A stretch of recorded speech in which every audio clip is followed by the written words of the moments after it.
So I recently saw a post on Instagram from another woman entrepreneur who is running a seven-figure business, i.e., $1 million business, who announced that she is actually going on a sabbatical for an indefinite amount of time. And she gave a few reasons for that, but from my perspective, what I could see in what she was describing for why she was essentially taking a break from business. I don't know if she's like giving up on entrepreneurship per se, but just needing to take a break. But from my perspective, what I was noticing in that is this underlying theme of really having built a business in such a way that she has to conform her life to the business rather than building a business that actually supports the lifestyle that she wants to have.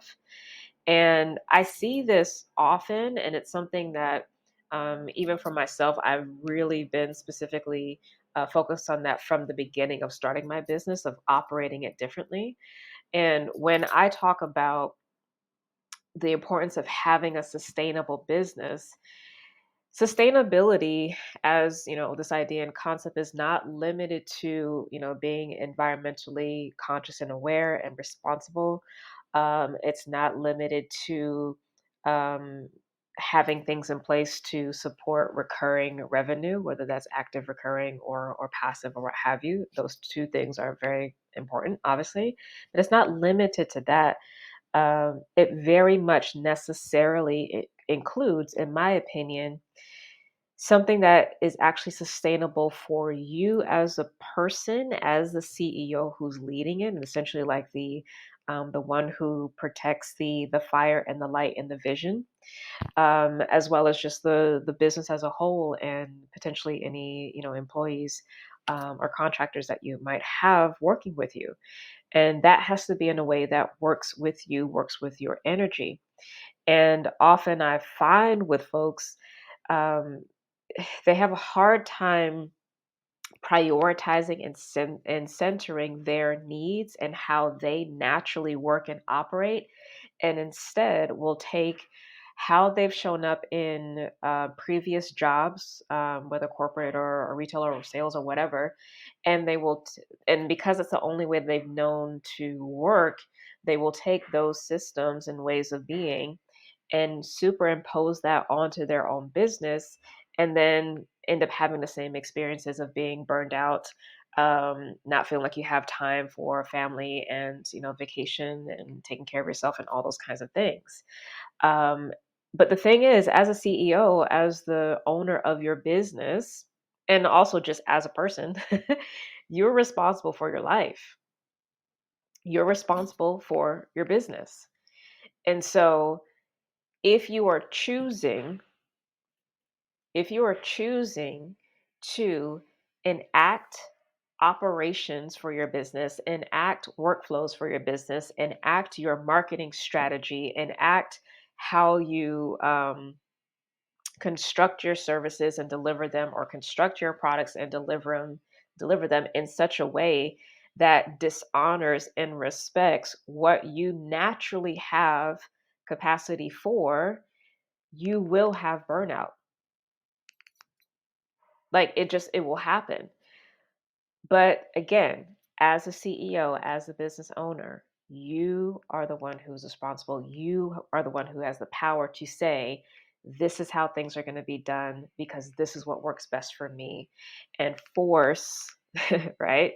Force the business to support the lifestyle that you would like to have.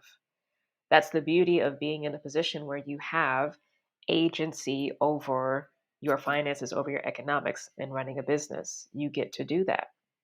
And so I encourage you to take a look and really think about, okay, what would my ideal day, week, and month look like based off of how I actually operate, how my energy really flows, et cetera, right? When am I at my peak? When do I really need to be doing certain tasks, rather than thinking that I have to um, uh, fit my workday into a standard 9 to 5, Monday through Friday thing. that may not work for you. And more often than not, it's probably not going to if you are like me, multidimensional, multifaceted, have many different interests. You need space, you need wiggle room, right? And even if you have a team, if you have employees, even within that, there needs to be space and wiggle room for everyone to have a fulfilling life. It's not just for you. Everything is going to start from you and propagate out. So, if you are wanting to build a sustainable business, the sustainability is not just for you, it's also for the people that you're employing. They need to have sustainable living wages, but they also need to have a sustainable lifestyle. So, even how their job positions are constructed, even how you guys come together and meet and plan and strategize and all those things, it should be in consideration of the well-being of all. Is this business, is the service that we're providing, is the products that we are providing supporting the lifestyle that we would like to have? And you, as CEO, set the example for that. But if you don't tap into your power, if you don't use that power, then what will happen is the the corporate structures that you chose to leave or are trying to leave now that have not been life affirming for you, the capitalistic structures and ways of being, those are the things that are going to be running your business. Those are the things that are going to be running your life. And we already know how that feels. We already know the results for that. And we want something different, which is why we've stepped out on faith and said yes to the call on our life and our purpose to show up differently and to build a different world. The different world starts with you, starts with your life. It's not going to come from anyone else, it's going to come from you. So, again, I invite you, take the time. What does it really look like? And when you find those moments, those emotions, those thoughts pop up about, oh, I'm not allowed to do this, or oh, I'm not working enough to justify this, or whatever, notice that that is pushback from other ways of being, other belief systems, capitalism, corporate culture that is trying to stifle your light.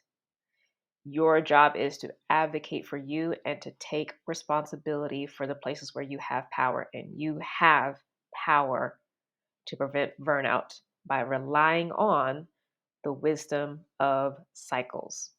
Okay. The wisdom of cycles tells us that there has to be time for growth and expansion, as well as time for rest and integration. So think about what that might look like to bring that wisdom into how you structure your days, your weeks, your months, how you decide how often certain services are available, how often certain products are available. Really allow yourself to brainstorm, ideate new ways of showing up as a CEO of our new earth. And of course, share with me because I always want to know.